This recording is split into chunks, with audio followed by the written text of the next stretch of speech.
नमस्कार मित्रांनो, शासनामार्फत एक नवीन योजना राबवली जात आहे। या योजनेअंतर्गत 20,000 रुपये आर्थिक मदत केली जाणार आहे। जर समजा कुटुंबातील कमावती व्यक्तीवर त्याचे कुटुंबाचे जीवन असते, अशावेळी कुटुंबातील व्यक्ती अचानक मरण पावली तर त्या कुटुंब उपासमारीनं मरतं।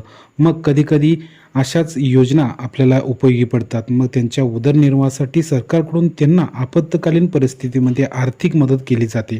आज आपण या योजनेची म्हणजेच राष्ट्रीय कुटुंब लाभ योजनेची पात्रता, अटी, शर्ती, कागदपत्रे, अर्ज कसा करायचा ही सर्व माहिती आपण या व्हिडिओमध्ये पाहणार आहोत।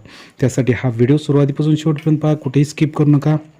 आणि अशाच नवनवीन व्हिडिओ पाहण्यासाठी आपल्या चॅनलला सबस्क्राईब आणि पुढील घंटीला प्रेस करा, म्हणजे प्रत्येक नवीन व्हिडिओचे नोटिफिकेशन हे सर्वांच्या अगोदर तुम्हाला प्राप्त होईल। तर चला मग आजचा व्हिडिओ आपण सुरू करूया।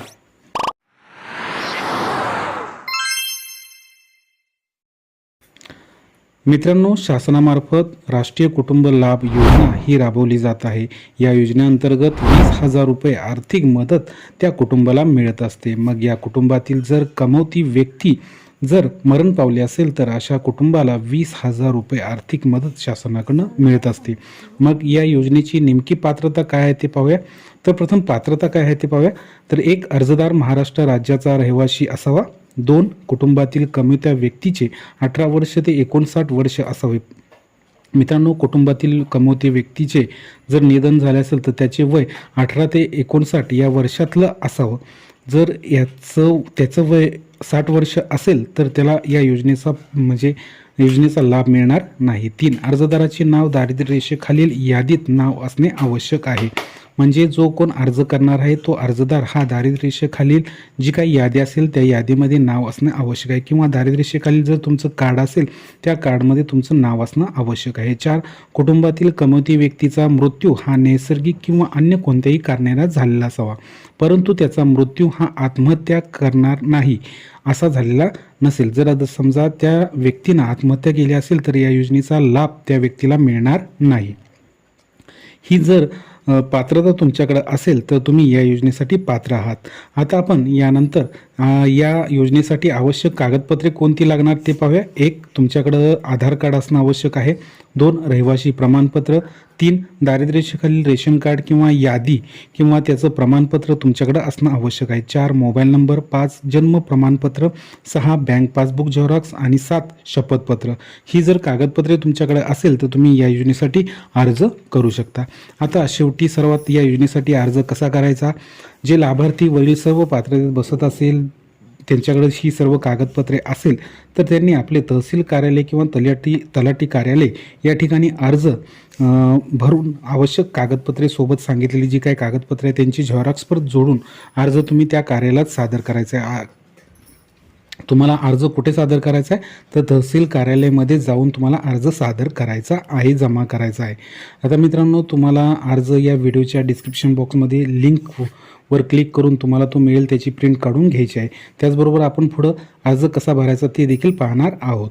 आता तहसील कार्यालयामध्ये अर्ज जमा केल्यानंतर संबंधित अर्जाची आणि कागदपत्राची छाननी होईल, त्यानंतर तुम्हाला या योजनेचा लाभ मिळून जाईल।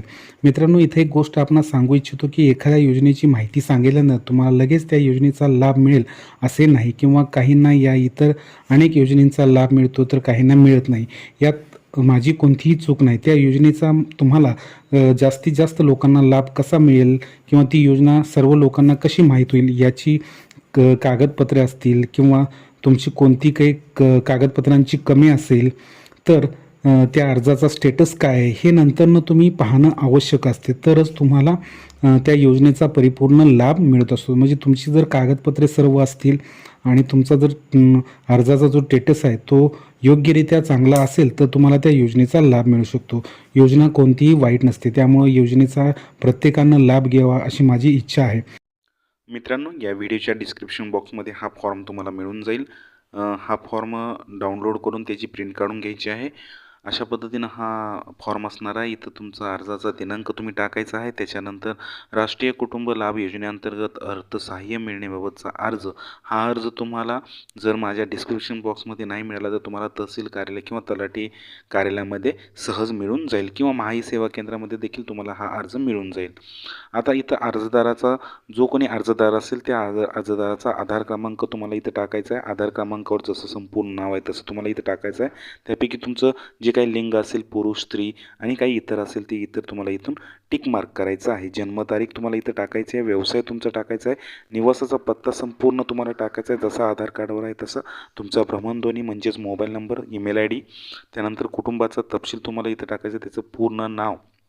आता कुटुंबाचा तपशील टाकत असताना मृत्यू झालेल्या कुटुंब प्रमुखाची ही सर्व माहिती मित्रांनो इथं येणार आहे. कुटुंब मयत झालेल्या कुटुंब प्रमुखाची माहिती तुम्हाला इथं लिहायची आहे. त्याचं पूर्ण नाव, लिंग, मृत्यू समय, वय, मृत्यूची तारीख, मृत्यूचे कारण, मृत्यू झालेल्या कुटुंब प्रमुखाशी अर्जदाराशी असलेले नाते म्हणजे पती असेल, वडील असेल, काही असेल ते नातं तुम्हाला इथं लिहायचं आहे. अर्जदार हा सध्या मरण पावलेल्या कुटुंब प्रमुखाच्या कुटुंबाचा प्रमुख आहे का, तर इथं टिकमार्क होय करायचं आहे. त्याची जात कोणती आहे, दारिद्र्य रेषेखाली असेल तर होय म्हणायचं आहे. अन्यथा तुम्ही नाही म्हटलं तर तुम्ही या योजनेसाठी पात्र नाही. तुमचं BPL कार्ड असेल तर BPL कार्ड क्रमांक तुम्हाला इथं टाकायचा आहे. BPL कार्ड जारी केल्याचा वर्ष आणि वार्षिक उत्पन्न तुम्हाला इथं टाकायचं आहे. मृत्यू व्यक्तीच्या कुटुंबातील सदस्यांची नावे म्हणजे मृत्यू झालेले जे कुटुंबातील व्यक्ती आहेत, सदस्य आहेत, त्या सदस्यांची नावे म्हणजे पत्नीचं नाव असेल, मुलाचं नाव असेल, मुलगीचं नाव असेल, ही सर्व माहिती लिहायची आहे. त्याच्यानंतर स्वयं घोषणापत्र आहे. मी म्हणजे इथं अर्जदार मयत झालेल्या ज्या व्यक्तीचं नाव इथं येणार आहे. श्री याचा मुलगा असून वर्ष व्यवसाय राहणार घोषित करतो की इथं तुमचं नाव येणार आहे म्हणजे अर्जदाराचे, आणि तुम्ही ज्याचे नातेवाईक असेल किंवा मुलगा मुलगी असेल त्यांचं नाव, इथं वडिलांचं नाव येणार आहे. त्याच्यानंतर इथं वर्ष व्यवसाय तुम्ही करत असलेला आणि घोषित करतो की असं स्वयं घोषणापत्र, अर्जदाराची स्वाक्षरी, अर्जदाराचे नाव. आणि त्याचबरोबर या अर्जाबरोबर कोणकोणती कागदपत्रे जोडायची आहे, तर अर्जदाराचे छायाचित्र, ओळखीचा पुरावा, ओळखीचा पुराव्यापैकी यापैकी कोणताही एक ओळखीचा पुरावा जोडवायचा आहे. आता इथं कंस दाखवलेला आहे, कंसाच्या समोर तुम्हाला टिकमार्क करायचे आहे. इथं बरोबरची खुली करायची आहे. पत्त्याचा पुरावा, पत्त्याच्या पुराव्यामध्ये तुम्हाला यापैकी कोणतेही डॉक्युमेंट यासोबत कागदपत्र जोडायचं आहे. उत्पन्नाचा दाखल्याऐवजी तुम्ही दारिद्र्य ओळखपत्र असेल तर ते जोडायचं आहे. मृत्यूचं मृत्यू प्रमाणपत्र तुम्हाला इथं जोडायचं आहे. वारसा शिधापत्रिका असेल तर शिधापत्रिका असेल. रहिवासी पुराव्याबाबतचं तुम्हाला यापैकी कोणतेही डॉक्युमेंट यासोबत जोडायचं आहे. मृत्यू व्यक्ती प्रमुख कुटुंब तलाठी दाखला तुम्हाला इथं जोडायचा आहे. ही सर्व कागदपत्रे जोडून तुम्हाला तहसील कार्यालयामध्ये हा अर्ज आणि त्याला जोडलेली कागदपत्रे तुम्हाला तिथं हा फॉर्म सबमिट करायचा आहे. आणि हा फॉर्म सबमिट केल्यानंतर तुमच्या जो काही अर्जाचा स्टेटस आहे तो प्रत्येक वेळेस तुम्ही जाऊन तिथं जाणून घ्यायचा आहे. काय झालं, या योजनेचा लाभ मला कधीपर्यंत मिळू शकतो, माझ्या खात्यावर कधी पैसे जमा होऊ शकतात. नाहीतर तुम्ही एकदा अर्ज केला आणि त्यानंतर परत तिकडं पाहिलंच नाही तर तुम्हाला त्या योजनेचा लाभ मिळू शकत नाही. निश्चितच मित्रांनो, या योजनेबद्दल फॉर्म कसा भरायचा, या योजनेची माहिती तुम्हाला चांगल्या प्रकारे समजली असेल तर या व्हिडिओला लाईक करा. तसेच हा व्हिडिओ पाहताना तुमच्या मनामध्ये काही शंका किंवा प्रश्न किंवा अडचण असल्यास तुम्ही मला कमेंट बॉक्समध्ये कमेंट करू शकता. तर चला मग अशाच एका नवीन विषयावर नवीन व्हिडिओ घेऊन पुन्हा भेटूया. तोपर्यंत धन्यवाद.